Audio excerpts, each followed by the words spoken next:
研发的团队，我们在合肥这边也开始建设。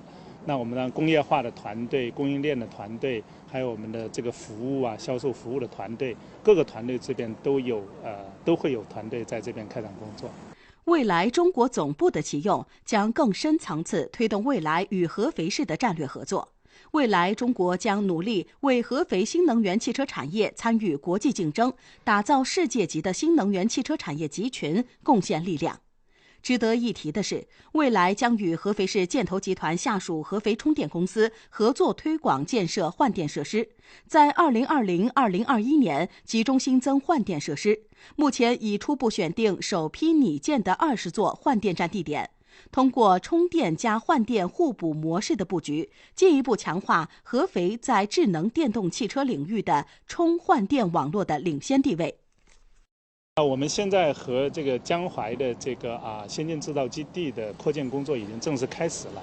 那我们预计在明年年底之前吧，应该是能够完成这个扩建的工作。那扩建完了以后，产能在现在基础之上会增加1倍。那双班差不多能到年产30万台的一个规模。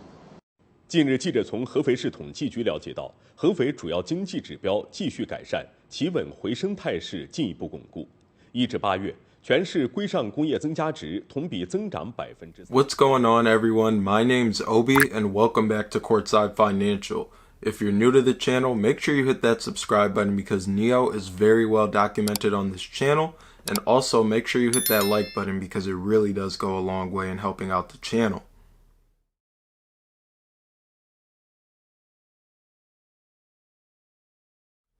So today we're going to be talking about NIO. The stock is currently trading at $21.53, up 0.14% for the day. It is Sunday, so the market is closed, but in the after hours it's up 0.28%. So on October 9th, NIO officially opened up their Hefei headquarters for business. In an interview with the Chinese news, CEO and founder William Li talked about some pretty interesting things. Many of them we already discussed on this channel. The news that we have here today is that NIO, alongside the Hefei government, plans to build 40 battery swapping stations between 2020 and 2021. This year, they will set up 20 of the 40 battery swapping stations, which will be built on government property, such as public parking lots. So I think that their cooperation with Hefei Charge in order to build more battery swapping stations. So one of the two most important takeaways for me from this interview was the fact that he said there would be more cooperation to come from the Hefei government. Now, obviously, I already expected that, and I'm sure a lot of you guys did too, with the Hefei government having a vested interest in NIO, and also choosing battery swap as a preferred method. Not only that, but when NIO announced their power-up plan in which they got 100,000 RMB subsidy from the Hefei government to build charging infrastructure. But the number 2 takeaway, which is actually the most important thing, is that William Li mentioned that by the end of 2021, NIO will have a production capacity of 300,000 vehicles annually with the help of their production partner, Jack. Now, this is very important because we all know that NIO has very strong demand for their vehicles right now, and especially with the demand being more than they're able to supply, which means that they are supply constrained at this moment in time. We previously heard from William Li that by the end of September, NIO will have a production capacity of 5,000 vehicles that are able to be produced monthly. And from that target, they don't plan on slowing down when it comes to ramping their production capacity. We talked about this too, but in September, NIO delivered around 4,700 vehicles, which was an all-time high. So on average, 300,000 vehicles produced annually would equate to 25,000 vehicles produced monthly on average though. So it doesn't mean that some months wouldn't be higher and some months wouldn't be lower.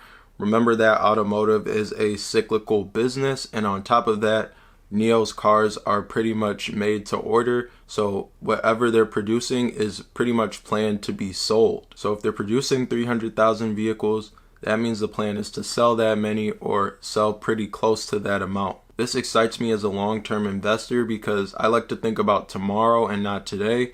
Where will the company be down the road? So I'm excited to hear more about it formally in the Q3 earnings call, and I'm excited to see like what the margins are, how has vehicle margin increased, how has gross margin increased, are they still cash flow positive, and other things like that. We want to see growth and we want to see the loss narrowing once again. And lastly, for anyone wondering, that clip of William Li in the beginning of this video was from the Chinese news, but it took me a while to get this video out because I was using my editing software to translate it, and I wanted to make sure everyone could follow along and understand what was being said, even if you don't speak Chinese. I don't speak Chinese either, but I already knew what was being said because I was doing my research, but I think it's good for everyone to just be able to hear it from the horse's mouth. So that's going to be it for this video. Great news for NIO. Make sure you hit the like button. Make sure you hit the subscribe button. Leave me a comment down below because I want to know what you guys think about this. And as always, thanks for watching.